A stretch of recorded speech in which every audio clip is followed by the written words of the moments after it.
Eu sou Breno Altman, diretor editorial do site Opera Mundi.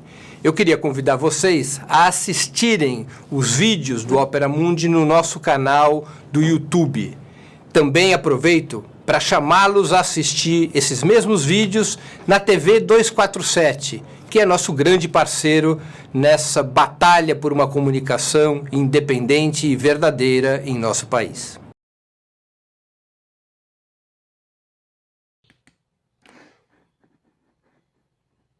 Boa tarde!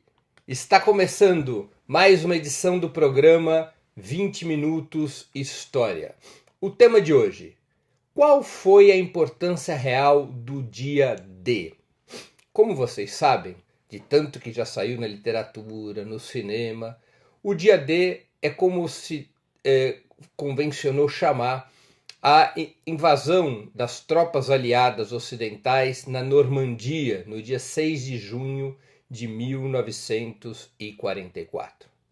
Essas mesmas forças ocidentais, sua imprensa, sua indústria de entretenimento, especialmente o cinema, mas também seus historiadores, seus acadêmicos de forma geral, particularmente depois do início da Guerra Fria, apresentam o dia D como a batalha que decidiu a Segunda Guerra Mundial. Agora mesmo, no último dia 6 de junho, celebrando o 75º aniversário do dia D, do desembarque na Normandia, os dirigentes ocidentais, particularmente os governantes dos Estados Unidos, da Inglaterra, da França e do Canadá, principais países que participaram da invasão da Normandia, trataram de estabelecer o dia D como definidor do resultado da Segunda Guerra Mundial. Essa é uma das grandes narrativas vendidas pela imprensa e pelo cinema norte-americano para posicionar os Estados Unidos como a nação, o Estado que derrotou o nazismo, para estabelecer um protagonismo dos Estados Unidos nas batalhas da Segunda Guerra Mundial, na guerra contra o hitlerismo. Os Estados Unidos fizeram, junto com a Inglaterra, do dia D um símbolo, uma história para fixar que teriam sido Estados Unidos e Inglaterra as grandes forças a bater o nazismo. Conforme vocês poderão acompanhar nos próximos minutos, se trata de uma das maiores obras de ficção da história. É uma interpretação que não se sustenta sobre os fatos históricos. E vamos a eles, para ficar bem claro do que eu estou falando. É evidente que a Operação da Normandia, repito, realizada no dia 6 de junho de 1944, foi grandiosa. Foi uma operação verdadeiramente cinematográfica. As tropas aliadas desembarcaram por mar e ar nas praias da Normandia, em 5 praias ao norte, no litoral norte da França, com o intuito de abrir a frente ocidental contra Hitler. Foram 7.000 embarcações, 10.000 veículos de combates, cerca de 155.000 soldados, especialmente da Inglaterra, dos Estados Unidos, do Canadá, da França e de outros países menores. Foram batalhas dramáticas, porque os alemães contragolpearam a invasão da Normandia. Apenas no primeiro dia de combate, no dia do desembarque, os aliados perderam cerca de 4.500 homens, enquanto os alemães teriam perdido algo entre 4.500 e 9.000 homens. Para todos os efeitos, claro, foi um fato heróico, uma batalha importante da Segunda Guerra Mundial, mas está longe de ter sido decisiva. Quando ocorre o desembarque na Normandia, repito, em 6 de junho de 1944, os alemães já estavam praticamente liquidados. Era uma questão de tempo para que Hitler caísse. E por que estavam liquidados os alemães? Porque as tropas soviéticas ao Oriente, depois de 4 batalhas fundamentais, já avançavam sobre o exército nazista, os empurrava para fora do território soviético e o Exército Vermelho começava a libertar os países da Europa do Leste que estavam sob ocupação nazista. Ao mesmo tempo em que isso ocorria, se fortalecia tanto nos países da Europa Central e do Leste quanto da própria Europa Ocidental a luta guerrilheira, a resistência interna, em geral liderada pelos partidos comunistas, como é o caso da Itália e o caso da França, país que foi o território da invasão da Normandia, como eu já me referi. Os soviéticos começaram a derrotar os nazistas em dezembro de 1941. Essa foi a primeira grande batalha. Isso significa dizer quase 3 anos antes do desembarque na Normandia. O que ocorre em dezembro de 1941? Os alemães são impedidos de tomar Moscou. O Exército Vermelho e os cidadãos soviéticos lutam encarnecidamente e impedem a queda de Moscou. Hitler é obrigado a recuar pela primeira vez e decide desviar parte dos seus exércitos para Stalingrado, onde se travaria a segunda batalha e a mais decisiva de todas, batalha na qual pereceram centenas de milhares de soldados alemães, suas principais tropas. Stalingrado é uma batalha que começa em junho de 1942 e que seria finalizada em fevereiro de 1943. Uma longuíssima batalha e a batalha mais relevante de toda a Segunda Guerra Mundial. É ali em Stalingrado que pela primeira vez o exército nazista é batido. Não apenas centenas de milhares de soldados são mortos, como outras centenas de milhares são feitos prisioneiros e grande parte do equipamento militar nazista é destruído ou tomado pelas tropas soviéticas. Ali em Stalingrado foi o ponto de inversão da guerra, numa batalha, repito, concluída no início de fevereiro de 1943, mais de um ano antes do desembarque na Normandia. Haveria ainda uma terceira batalha de extrema relevância, travada pelos soviéticos, já na sua contraofensiva em direção à Alemanha, que foi a Batalha de Kursk, a chamada Batalha dos Tanques. Essa batalha envolveu, até hoje na história, a batalha que envolveu a maior quantidade de soldados. Mais de 2 milhões de soldados lutaram em Kursk. E em Kursk, os nazistas praticamente tiveram destroçados seus blindados. Os nazistas foram perdendo uma parte fundamental do seu equipamento, além da desmoralização, das mortes, dos feridos. E isso levou o Exército Vermelho a aprofundar sua contraofensiva. E em dezembro de 1943, em janeiro de 1944, finalmente acaba o cerco a Leningrado, um cerco de 900 dias, a qual havia sido submetida a antiga capital da União Soviética, a antiga capital da Rússia pré-soviética. Leningrado é libertada depois de 900 dias. Os nazistas, que jamais haviam conseguido tomar aquela heróica cidade, acabaram tendo que desmontar o seu cerco, fugir em desabalada carreira, de forma desorganizada, em função do avanço acelerado do Exército Vermelho, praticamente 6 meses antes do desembarque das tropas aliadas na Normandia. Essas 4 batalhas, Moscou, Stalingrado, Kursk e Leningrado, definiram o destino da guerra. Hitler já recuava e recuava de forma desordenada, perdia equipamentos, perdia territórios, a economia alemã entrava em bancarrota e o Exército Vermelho avançava com muita velocidade. Quando ocorre o desembarque da Normandia, era, repito, uma questão de tempo para que o nazismo caísse. E era também uma questão de tempo para que as forças da resistência em vários países da Europa, incluindo na Europa Ocidental, viessem elas próprias a construir seu movimento de libertação contra os ocupantes nazistas. Isso veio a ocorrer na Iugoslávia e na Albânia e poderia ter ocorrido na França e na Itália.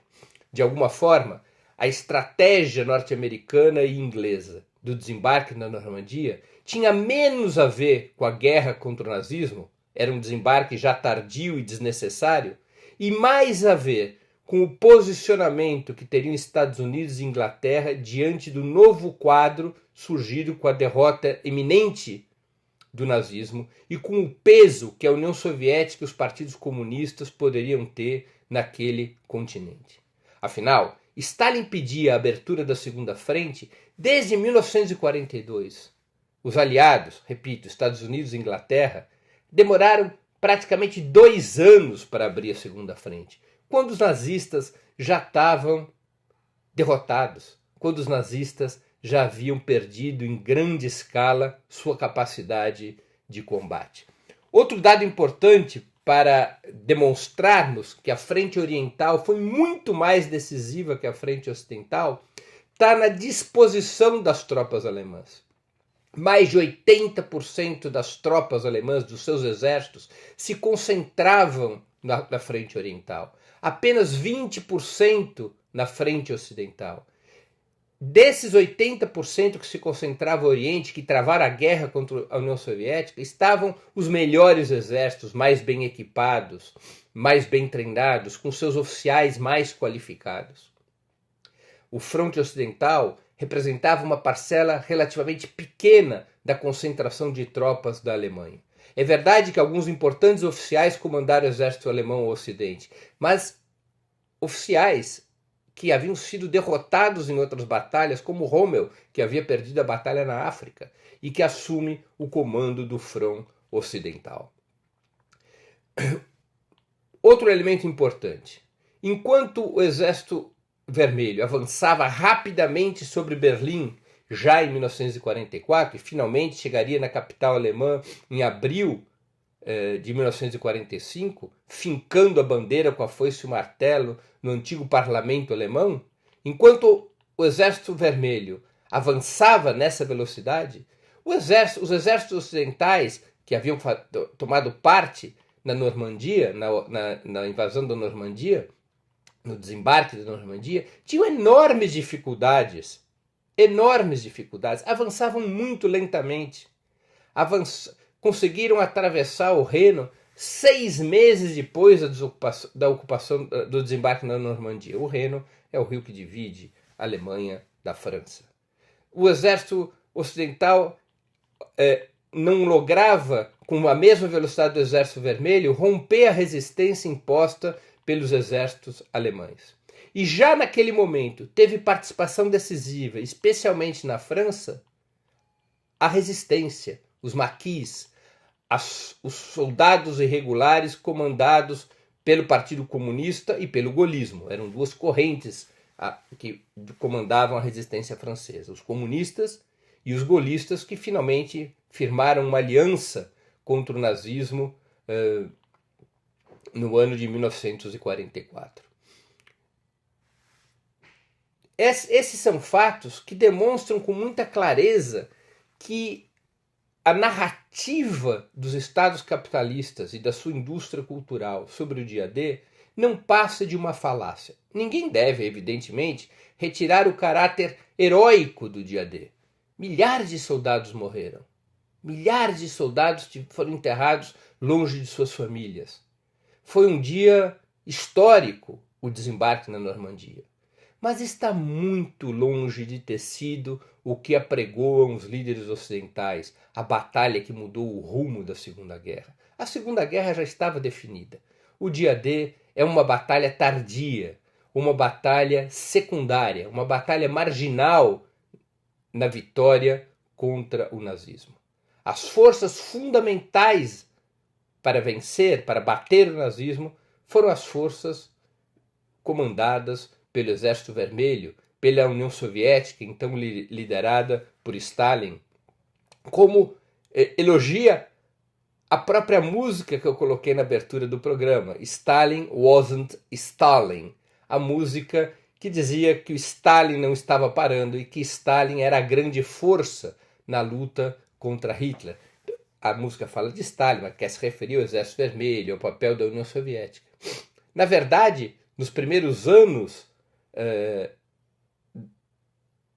nos anos que se sucederam em Stalingrado, depois de 43, 44, 45, 46, o curioso é que predominava na imprensa americana, nos estudos, na academia dos países ocidentais, uma versão completamente diferente daquela que depois os países ocidentais foram fixar sobre o dia D. Nos anos subsequentes à Guerra Fria, nos anos imediatamente subsequentes ao fim da Segunda Guerra, a academia, a indústria cultural, a imprensa norte-americana e inglesa estabelecia que os soviéticos tinham sido a força fundamental na derrota do nazismo. Estabeleciam corretamente a correlação de forças entre o peso que teve o Exército Vermelho e o peso que tiveram os aliados ocidentais. Os Estados Unidos se reivindicavam corretamente como força protagonista na Guerra do Pacífico, na guerra contra o Japão. Mas diziam abertamente que a guerra na Europa, que a derrota do nazismo tinha sido responsabilidade direta do Exército Vermelho. Aos poucos foi mudando sua narrativa. Os elogios à União Soviética e Stalin foram substituídos por críticas grosseiras, por invenções, por narrativas forjadas que tratavam de reduzir o peso da União Soviética e aumentar o peso dos Estados Unidos e Inglaterra, já no âmbito da Guerra Fria. Mesmo em relação à Guerra do Pacífico, os Estados Unidos faziam questão de esconder algo fundamental. O peso que teve na rendição do Japão, a entrada na Guerra do Pacífico, na guerra contra o Japão, da União Soviética. A União Soviética declara a guerra contra o Japão, cumprindo um acordo da Conferência de Teherã em 8 de agosto de 1945, o mesmo dia em que os Estados Unidos lançavam bombas atômicas contra o Japão. Mesmo com as bombas atômicas, o Japão se dispunha a continuar em guerra, o que teve um papel importante para precipitar o fim da guerra contra o Japão foi exatamente a entrada dos soviéticos em combate no dia 8 de agosto, mostrando claramente a direção japonesa, a direção do exército japonês e ao imperador Hirohito que não havia mais como continuar o combate. Mas isso é uma outra história, a Guerra do Pacífico. Em relação à Europa, o que há é uma narrativa forjada, uma narrativa inventada, dando ao dia D uma importância que ele jamais teve. O dia D é bastante cinematográfico. Há vários filmes inspiradores sobre o dia D, mas do ponto de vista de narrativa histórica não passa de uma obra de ficção. Quando ocorre o desembarque na Normandia, há 75 anos, o nazismo estava já nocauteado. A contagem para a sua derrota já havia se iniciado. O Exército Vermelho já se aproximava da Alemanha. Em meses, Hitler cairia nas mãos de Stalin. E por isso mesmo, o dia D foi precipitado, para que os países capitalistas preservassem os territórios ocidentais, impedissem da resistência liderada pelos comunistas terem na França e na Itália o mesmo protagonismo que tiveram na Iugoslávia e na Albânia, e para estabelecer um peso maior para Estados Unidos e Inglaterra na decisão sobre os rumos que teria o continente europeu no pós-guerra, em especial para decidir qual seria o futuro da Alemanha. O dia D teve mais importância para fixar a correlação de forças da Guerra Fria do que para derrotar o nazismo. Isso é sempre importante de esclarecer. É um debate historiográfico muito importante, muito relevante, e é essencial desmontar o mito construído pelos estados capitalistas e seus meios de comunicação. O dia D jamais teve a importância que eles atribuem. O dia D foi uma batalha secundária, heróica, mas de forma alguma decisiva para o destino da Segunda Guerra Mundial. Termino aqui minha exposição de hoje. Antes de finalizarmos o programa, 2 mensagens. A primeira delas: sugiro a vocês fortemente que façam sua inscrição no canal do Opera Mundi no YouTube. Nessa plataforma vocês tanto poderão acompanhar nossas transmissões ao vivo, quanto pesquisar e assistir edições anteriores dos programas 20 Minutos e demais programas da TV Opera Mundi. O YouTube é uma plataforma muito mais amigável para assistir vídeos, para fazer comentários e também para contribuir financeiramente com o Opera Mundi através do Super Chat. E não se esqueçam, quando fizerem inscrição no canal do Opera Mundi no YouTube, de marcar o sininho, porque aí vocês serão avisados todas as vezes que colocarmos no ar novos programas da TV Opera Mundi e dos nossos parceiros. Segunda mensagem. Peço a vocês, encarecidamente, que façam uma assinatura solidária de Opera Mundi. A assinatura solidária é um pequeno valor mensal que nossos leitores e espectadores pagam para que nós possamos ter os recursos necessários à sustentação e ao desenvolvimento de um jornalismo independente de qualidade. Para que tenhamos os recursos necessários à batalha cotidiana de ideias e informações contra a imprensa de direita, cada vez mais mentirosa e manipuladora. Vocês poderão obter informações sobre a assinatura solidária e realizá-la, porque é um processo muito prático e simples, no endereço www.operamundi.com.br/apoio. Eu vou repetir, www.operamundi.com.br/apoio. Concluímos assim o programa de hoje, 20 minutos de história, que tratou sobre a importância real do dia D, 75 anos depois do desembarque das forças aliadas na Normandia. Nós voltaremos a nos ver na próxima segunda-feira, às 16h30, nos canais do Opera Mundi no YouTube e no Facebook com o 20 Minutos Nacional. Até lá e um grande abraço.